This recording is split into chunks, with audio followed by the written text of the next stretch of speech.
Bienvenue au podcast Premier Visionnement. Aujourd'hui, nous parlons d'un épisode de Star Trek. Bien entendu, je vous suggère d'écouter l'émission discutée aujourd'hui avant de m'écouter, car je vais le spoiler complètement. Bonne écoute.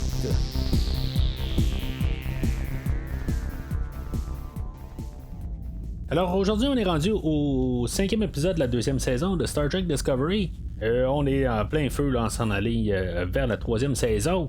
Comme vous avez pu remarquer, la semaine passée, on a couvert le premier épisode de la série Star Trek Lower Decks.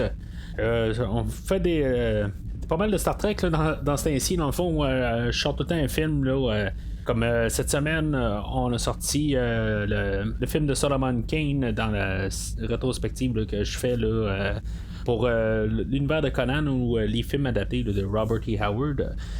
Mais on s'embarque plein fouet là, pour l'univers de Star Trek. Puis, tranquillement, avec Discovery, on se dirige vers la 3e saison qui va sortir directement quand la série de Lower Decks va terminer, qui a commencé là, la semaine prochaine. Aujourd'hui, comme la semaine passée pour l'épisode de Discovery, je vais faire un short trek, sauf que ça sera pas exactement dans le bon ordre. J'ai toujours l'habitude de faire les choses dans l'ordre qui sont publiés. Sauf que, sachant que le 3e épisode là, de Short Treks a rapport avec l'épisode de la semaine prochaine, je vais juste comme les switcher avec l'épisode d'aujourd'hui. Fait qu'aujourd'hui, on va faire The Escape Artist, qui est l'épisode avec Felton Bud. Puis je vais en parler là, dans quelques minutes. Juste avant d'en parler, je veux vous rappeler que le 7 premier visionnement est là, dans le fond, pour pouvoir vous faciliter l'accès à tout ce que je fais de Star Trek. Ou si vous suivez les films aussi, tout est comme séparé partout, fait que vous pouvez tout télécharger ou même juste au pire fouiller dans le catalogue puis voir qu'est-ce que j'ai fait. Premiervisionnement.com, c'est le site internet.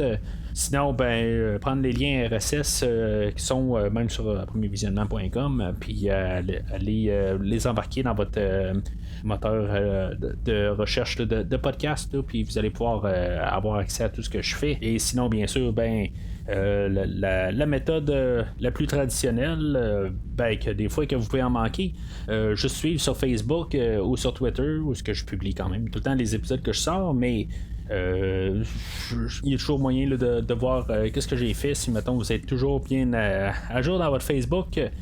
Mais c'est sûr qu'en allant sur premiervisionnement.com puis en prenant un feed RSS, c'est sûr que ça l'aide beaucoup pour toujours être à jour, ou avec le Facebook, puis aller sur Premier Visionnement, vous êtes toujours au courant de ce que je sors. Alors, pour le short trek, The Escape Artist, qui met en vedette Harry Mudd. Je sais que dans le fond, Harry Mudd, c'était un personnage qui avait bien été aimé, même dans la série des années 60. Puis quand il a fait son retour dans Discovery, dans la première saison, les gens avaient beaucoup aimé l'interprétation là, de Harry Mudd. Moi, en bout de ligne, j'ai jamais été un gros fan de ce personnage-là, mais en tout cas, le ramener, j'ai pas vraiment de choses contre, là, mais en tout cas, je veux dire, écoutez ce que j'ai à dire là, dans les épisodes respectifs là, de la saison 1. C'est sûr que ça fait une couple de mois, enfin, exactement ce que j'ai dit, je suis pas certain, mais je suis certain que c'est plus tout le temps, en tout cas, ce que je pense, c'est que ça rétrécit l'univers de ramener des personnages qu'on voit, tout simplement. En tout cas, ils ont fait un bon coup avec ça en bout de ligne quand même, où les gens ont aimé la nouvelle interprétation. Puis aujourd'hui, honnêtement, sans être fan de ce qu'on a vu dans la première saison, aujourd'hui, on a un épisode que je trouve qui est quand même le fun avec Harry Mudd. On apprend à plus juste voir le personnage, puis juste voir qu'est-ce qu'il fait dans le fond tout le temps un peu là, en tout cas. On continue à voir du Harry Mudd pur. On va voir un Harry Mudd qui a été pris en otage par un Tellurite. Puis là-dedans, on va voir qu'est-ce qui se passe comme dans sa vie de tous les jours, quasiment à chaque fois qu'il se fait attraper par des Klingons ou des Orion. Puis il y a même une culture là-dedans, donc je suis pas sûr exactement de qu'est-ce que c'est, mais on voit qu'il fait tout le temps le même manège, peu importe là, la culture qui va dedans, tout ça. En tout cas, c'est juste le fun à voir que dans le fond, il est tout le temps en train de faire la même affaire, puis il réussit tout le temps à s'en sortir. Puis on voit que c'est ça, que c'est un maître là, de la manipulation. Et quelque part, on pense qu'il va réussir à peut-être s'en sortir. Il y a même un bout où le Tellarite il amène Harry Mudd sur un vaisseau de la Fédération, puis moi je me suis dit, bon, c'est probablement pas un vaisseau de la Fédération, fait que il va réussir à se sauver à partir de là parce qu'il sera pas pris par la Fédération, mais ce qu'on va apprendre dans le fond à la fin, c'est que le Harry Mudd qu'on suivait tout le long, c'est un androïde, puis qu'il y a plein de Harry Mudd qui ont été créés. Puis ça finit où ce qu'on voit Harry Mudd qui il fait plein d'arnaques un peu partout dans le fond, qu'il fait croire à plusieurs cultures qu'il a attrapé Harry Mudd puis qu'il va les revendre à telle culture pour qu'est-ce qu'ils ont volé, puis dans le fond, il fait de l'argent avec ça. L'idée est vraiment bonne, je trouve, honnêtement. Ils ont montré vraiment qu'ils nous ont eu, là, dans le fond, ils nous ont niaisé tout l'épisode. Puis ils ont réussi leur coup. On essaie tout le temps de savoir un peu qu'est-ce qui se passe. Ça m'aurait comme surpris que, dans le fond, il se fasse avoir, puis dans le fond, il se fasse enfermer à la fin.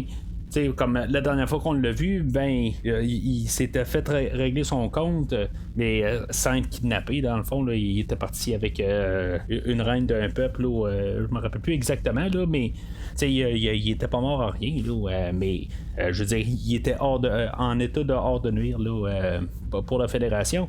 Fait que, en tout cas, ça aurait comme servi à rien, là, puis sachant que quand il revient là, dans la série originale, il est à l'air libre si on veut, au moins ça fait avec là, il peut pas être emprisonné avec la Fédération, fait que c'est correct là, même si je me rappelle pas vraiment là, de la série originale, les 2-3 épisodes avec lui là, je me rappelle quand même qu'il le rencontre de même là.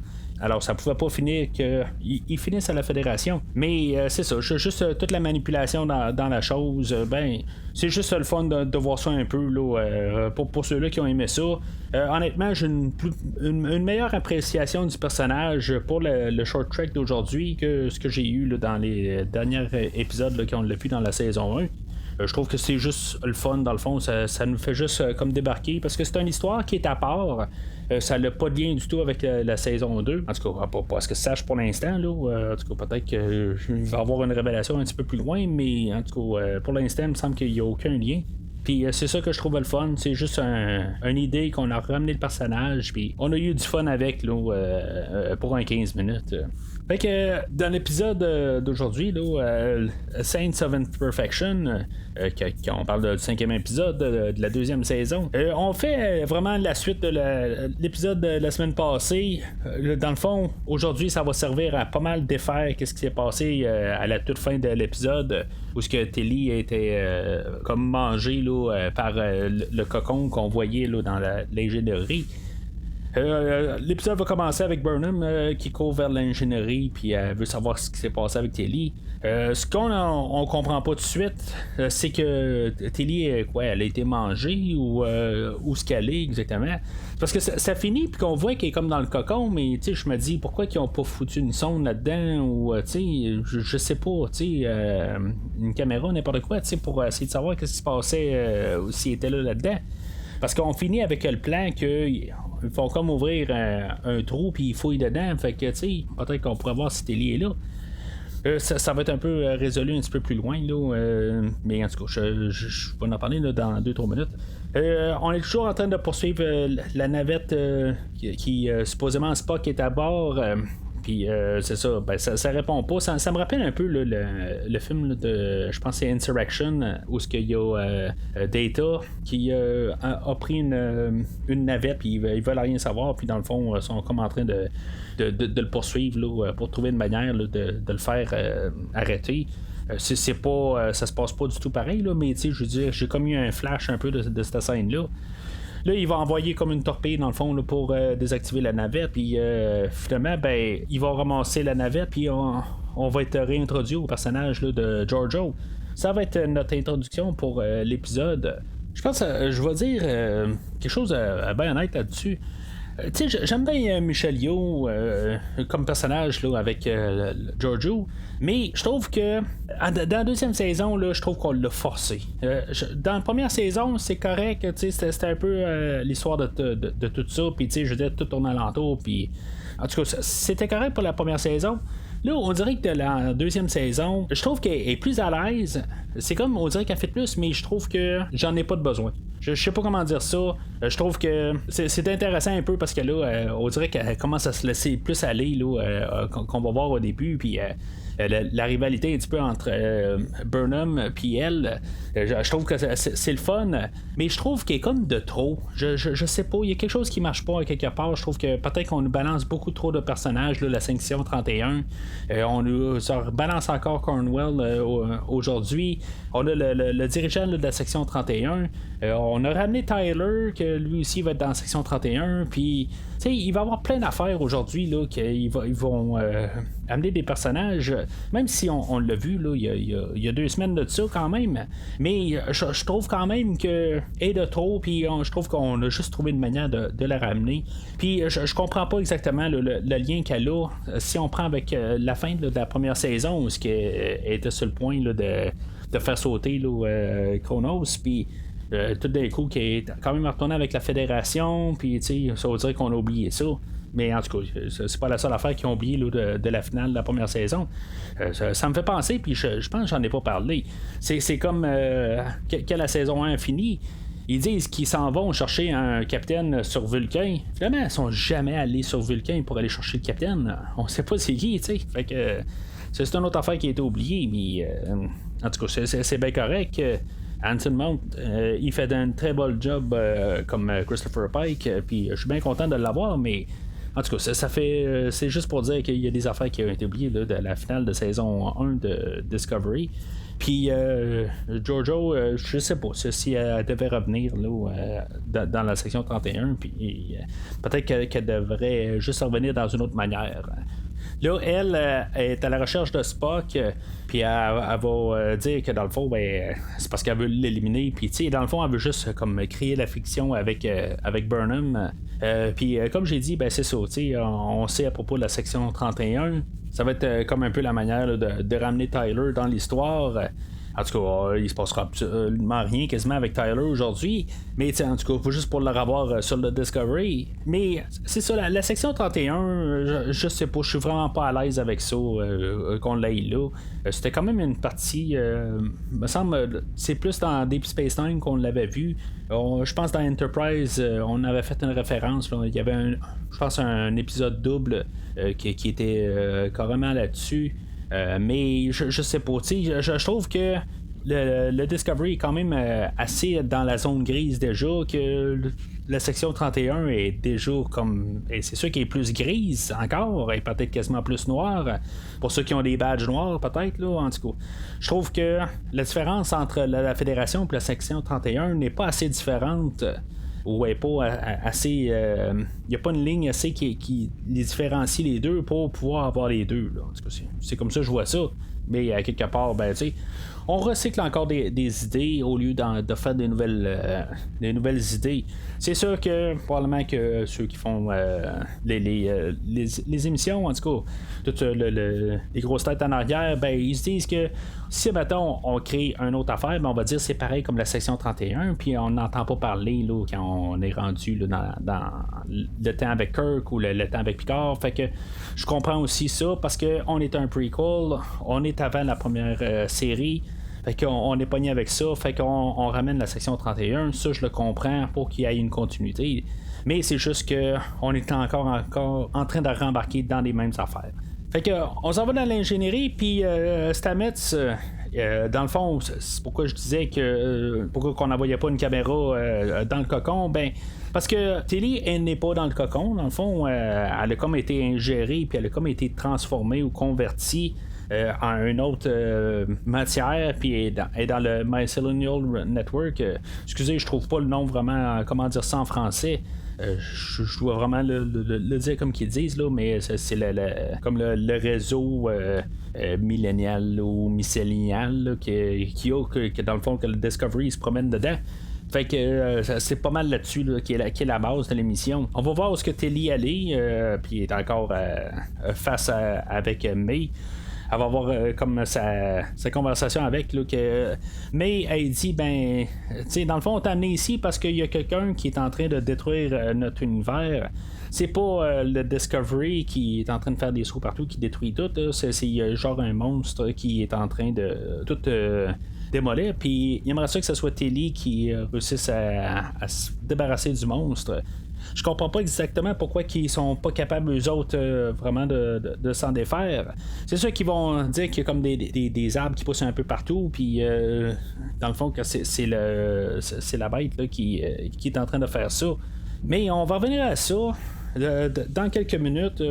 On va retourner sur le Discovery. Il y a Pike qui tu sais que lui il se rend compte qu'il y a quelque chose qui marche pas là, avec Giorgio, puis en tout cas Burnham avait dit regarde c'est une longue histoire, on va en parler un peu plus tard, mais dans le fond toute cette section là c'était un peu pour ramener aussi le personnage de Tyler. Puis en tout cas c'est correct, je trouve qu'il y a quelques petites scènes que je parlais comme la semaine passée que je trouvais juste que des fois chaque scène est fonctionnelle. Là, je trouve qu'il y a quand même plus des petits temps humains. Il y a Burnham et Tyler qui jasent un peu là, de savoir pourquoi que Tyler est arrivé sur le Discovery avec la section 31.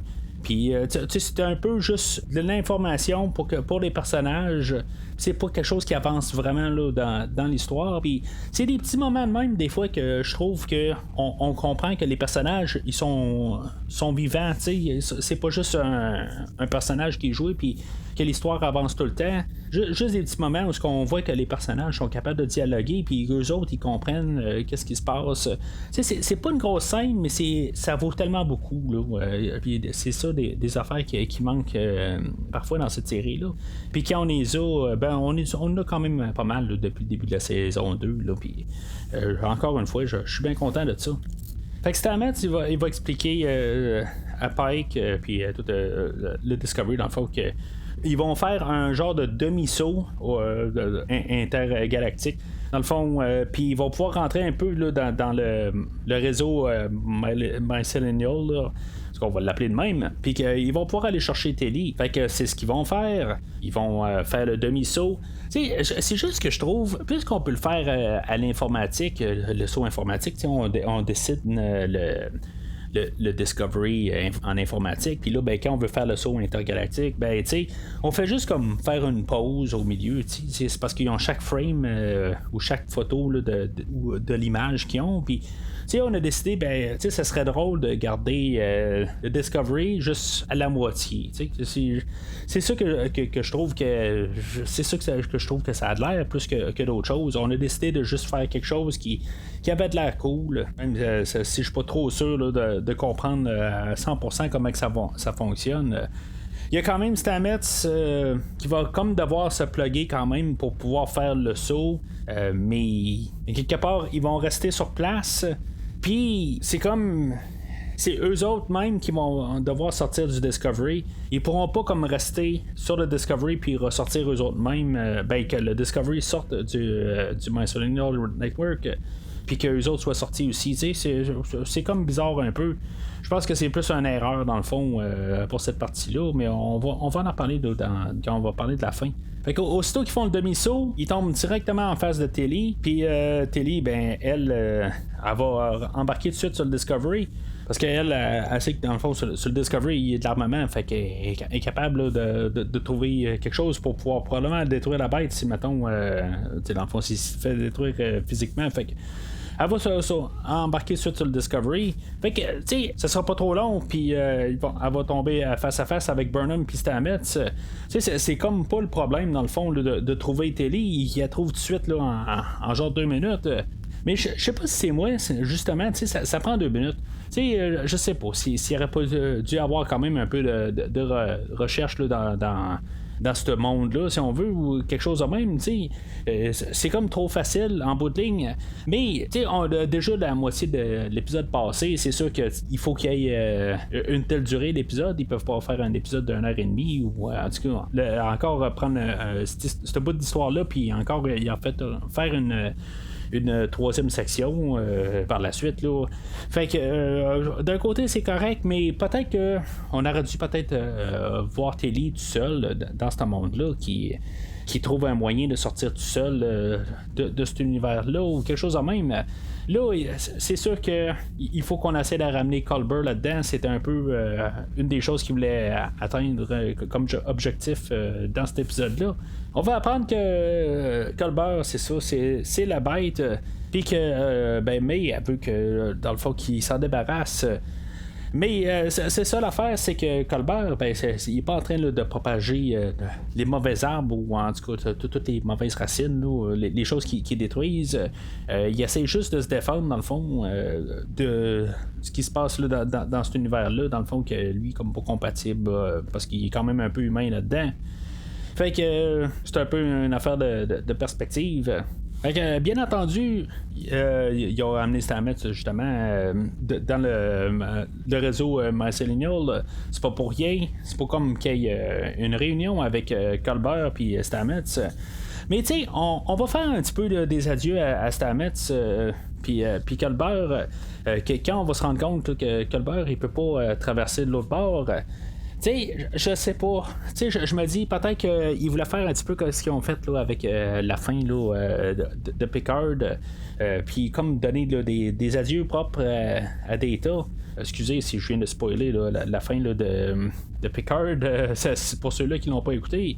Puis en bout de ligne, j'avais pas vraiment besoin de Colbert qui revienne dans l'histoire. Je comprends que Stamets, qu'est-ce qu'on fait avec une fois qu'il est rendu tout seul, il va-tu trouver quelqu'un d'autre, puis tout ça, tu sais, ça je le comprends en bout de ligne. Puis tu sais, on essaie de trouver quelque chose à faire dans le fond, qu'il y ait quelque chose d'intéressant comme personnage. Puis là, on ramène Colbert comme une drôle de manière. Tu sais, on va comme arriver avec un genre de jargon qui est comme pas rapport tout à fait, là, mais on trouve n'importe quelle raison pour essayer de nous dire qu'il y a rapport d'être là, puis que finalement, ils vont être capables de la transférer dans le monde des vivants. Puis ça, en même temps, c'est comme le temps presse, puis il y a le vaisseau là, de la section 31 qui est en train de maintenir le Discovery, là, de s'enfoncer plus, puis juste pour qu'il soit stabilisé dans le demi-saut. Fait que il y a tout ça qui se passe là. Je veux dire, visuellement c'est hot quand même là. Je veux dire, on a un épisode là, qui est visuellement là, qui est intéressant à voir. Mais comme j'ai dit, j'aurais été comme un peu correct avec l'idée qu'on laisse Colbert partir puis qu'on donne au personnage de Stamets un adieu correct là, avec son mari. Moi j'aurais été quand même correct avec cette idée-là, mais une fois qu'on a donné comme les adieux, finalement tout le monde s'en de bord puis ils disent non, mais c'est correct, on est capable de le ramener finalement. Fait que je trouve qu'ils ont comme un peu saboté là, quelque chose qui aurait été quand même hot à voir quelque part. Hot, je veux pas dire nécessairement hot là, mais quelque chose que ça aurait été peut-être un petit peu plus intéressant là, à voir. Fait que ils sont comme prêts là, à retraverser dans le fond. Puis c'est ça, il va envoyer comme Colbert dans le cocon, puis lui il va pas en sortir. C'est juste que je me dis dans tout ça, il y a Stamets qui a juste comme à traverser la ligne, puis il est rendu là, dans notre univers, puis c'est pareil pour Burnham. Pourquoi est-ce que le Discovery peut pas juste se retirer carrément, puis dans le fond ils sont sur le Discovery, fait que théoriquement ils peuvent sortir aussi.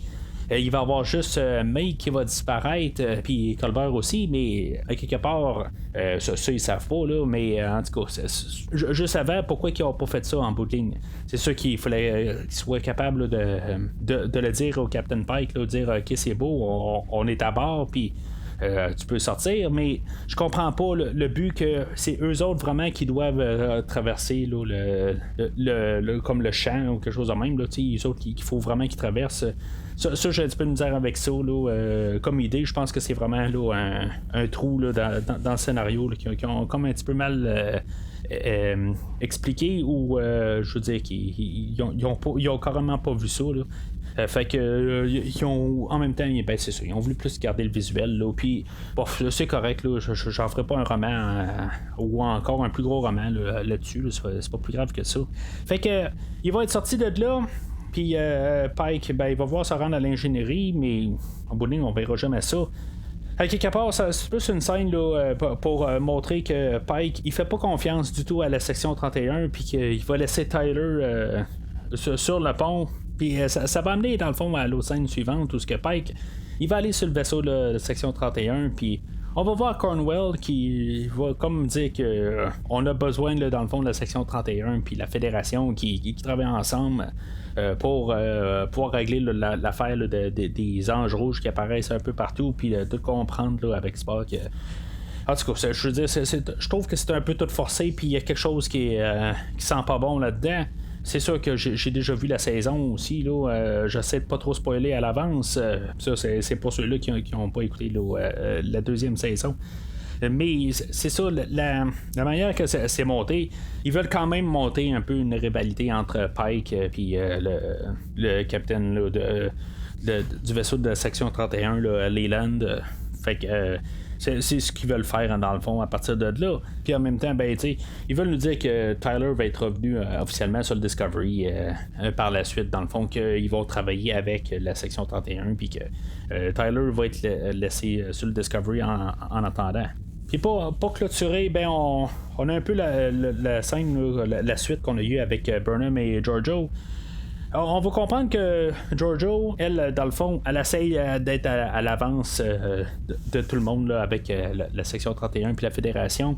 Elle essaye juste de prendre l'avance pour comprendre Spock, pas pour le tuer, mais qu'elle veut juste être de l'avance parce qu'elle se dit qu'il va se faire ramasser, puis en tout cas, elle préfère être là, puis dans le fond, elle veut pas de mal du tout à Spock. Fait que ça va laisser Burnham qui va douter de ses paroles, puis c'est normal. Mais c'est juste le monologue que Burnham va faire. Je trouve que c'est pas exactement le Burnham qu'on a là, depuis un certain temps. Je trouve que c'est comme elle est plus sur le côté doute. Même si elle va parler un peu d'espoir, mais elle voit pas comme le bon côté de la chose. Puis je sais pas, depuis un certain temps on veut nous montrer un bon côté de Burnham, puis là ben on a un côté de Burnham qui est juste tout le temps sceptique, puis je trouve que ça marche pas avec les idées là, qu'on nous montrait là, depuis genre le début de la saison 2. Fait que ça finit pas mal l'épisode d'aujourd'hui. Comme j'ai dit, c'est un épisode dans le fond qui il y avait comme deux objectifs. Clore le cliffhanger de la semaine passée, puis ramener le personnage de Culber, puis en même temps là, de nous implanter là, la dualité là, avec la section 31, que ce soit Leland puis Pike ou Burnham et Georgiou. On nous a placé là, un peu les pions là, pour s'en aller là, tranquillement là, vers la fin de la saison. On arrive quasiment à la mi-saison en ce moment. Là, on va arriver là, à la 6e épisode. Qu'il y en a 14, on est comme quasiment au centre. Là, fait que, comme j'ai dit, la semaine prochaine, ça va être le short trek, puis comme l'émission qui va avec, c'est une des seules affaires que je me rappelle, dans le fond, qu'il y a un lien avec un short trek, puis un épisode. Fait que c'est pour ça que j'ai gardé ça pour essayer de fitter ça ensemble. Je sais que des fois, là, par le passé, il y a des choses qui ne fitaient pas tout le temps ensemble, mais en tout cas, là, j'étais capable de prévoir le coup, fait que je l'ai fait, dans le fond, puis je crois pas qu'il va y avoir eu de problème avec ça. Alors, c'est ça, je l'ai fait. Alors, on va s'en parler un peu plus tard cette semaine. J'espère que vous écoutez Lower Decks, parce que moi, je vais couvrir le deuxième épisode qui devrait sortir ce vendredi. Ou sinon, ben... on se retrouve la semaine prochaine là, pour le 6e épisode là, de Star Trek Discovery. Alors, d'ici là, longue vie et prospérité.